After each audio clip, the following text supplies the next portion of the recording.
Hello everyone and welcome. Today I'm with Eelko and with his Cupra Born that he added 2 weeks ago, so enjoy his interview. This is navigation. Connected it with my phone because I prefer the navigation of my phone instead of the one which is in the car. Another nice feature of this car is, for example, every morning when you want to get in your car, you can put the heat already on. It's possible to do it automatically, but also with the app on your phone. And another thing is quite nice, the drive profile of this car. You've got 4 options. Option 1 is the range, so it's sort of a economic way of driving the car. This one is for comfort, and this one is performance. And performance means, of course, it will accelerate a little bit faster than usual. Normally 0 to 100 will be in around 8 seconds, and if you choose for the performance, it's 1 second, maybe 2 seconds faster. This car is this for the radio, this connecting with the phone, and this one is for the original. You have to tap it twice normally, and it's the regular navigation. This car is a brother or sister of the ID3, and this one I prefer because it's looking much better, much more sportive, but it's also lowered a little millimeters to the deck, so it drives really better. And for example, if you're in front of an ID3, it look like you're in front of a Volkswagen up, and this car looks really good. And why did you choose Cupra Born? Because it looks better, and they said it would be a better driving car in comparison with the ID3. I have had 2 ID3s, and the first electric car was an Tesla dual motor, but those cars are so expensive. It's 10,000–15,000 euros more than this one, and it's really nice looking car. It drives really great. So you said that it's not your first electric car. It was hard to switch to electric car? No, but it's typical Dutch, I think.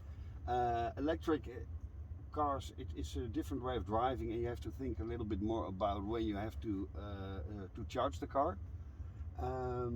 But it's also much cheaper because it's a lease. It's lease, and that's much more cheaper because you have to pay extra for a lease car.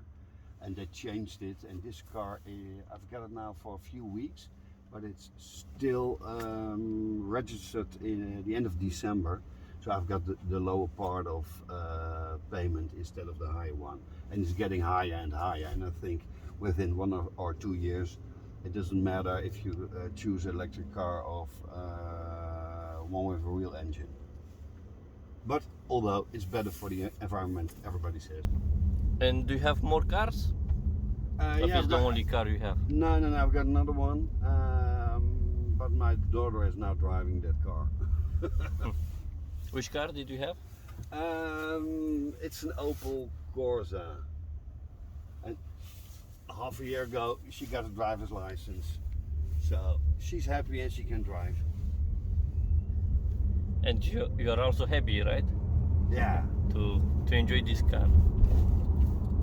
But it's really driving very nice. This car is looking good. I have a range of about 330 kilometers with this car, and that's normally sufficient when you're living in Holland. Okay, here we go.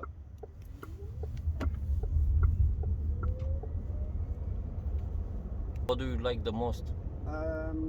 The seats are great. They're really great, and the steering wheel, it really feels very good. And the way it drives, it's really fun. If you compare it, for example, with the ID3, and I think everybody does that, this part also is better.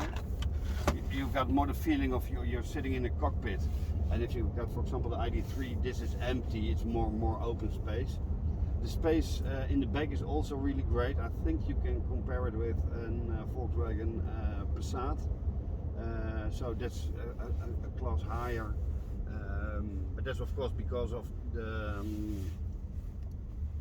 the way they built the car.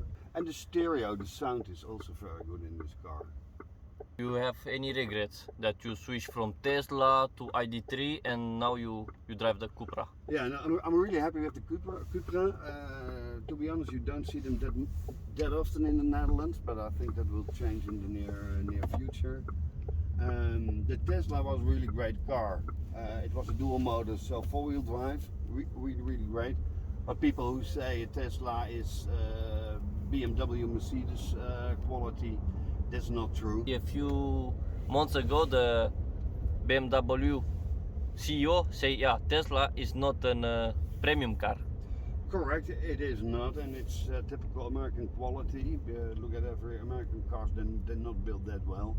But the way and the technique of the Teslas, it's great. If you want to update a Tesla, you are able to do that by Wi-Fi. This car I don't know, but in the past when I had ID3, I had to update it at the dealer, and it took almost 2 days. So the electronica in the Teslas is really great, and the way they drive, but the quality outside of the car, how it's built, but also inside is not that well. In the past several years ago, I had a BMW, and that's really quality. And did you charge at home? Do you have like a charging station? Yeah, I'll charge at home, but normally I charge at my work, and then within 1 hour the battery is loaded. Did you also try the Fastnet Tesla supercharger? Yeah, I'll try them all, and also very funny, at many McDonald's they have got an option to load the car, to charge the car, and that's also normally within 1 hour. I think in the near future charging will be an issue because there are not that many options to charge the car, and there we'll get more and more electric cars. And the other day I read something that in Noordwijk, I think it was, that somebody charged his car, and after 1 or 2 hours when it was charged fully, he came back to get his car, and he get a fine because more and more often local authorities are giving fines for the people who stay too long at the charging poles. But I think it's normal, right? Because if you need also to charge your car, but you see someone that is taking the place, you are like, Correct. Come on. Correct. The other day when I was at a Fastnet location, I spoke with somebody from Rotterdam, and he told me that in Rotterdam center, in one street, there are 10 electric cars and only 2 options to charge. So they gave each other their cell phone numbers.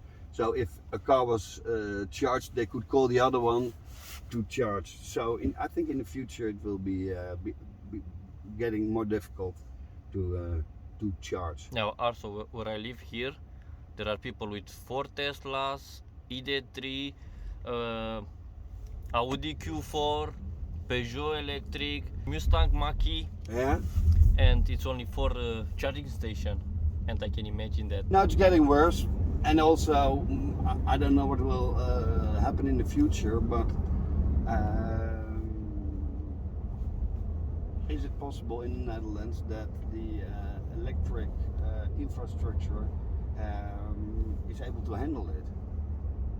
Because I think in 2030 or 35, I don't know, they say in the Netherlands it should be 100% electric with cars, and I think that's quite interesting, and I'm not sure it will happen.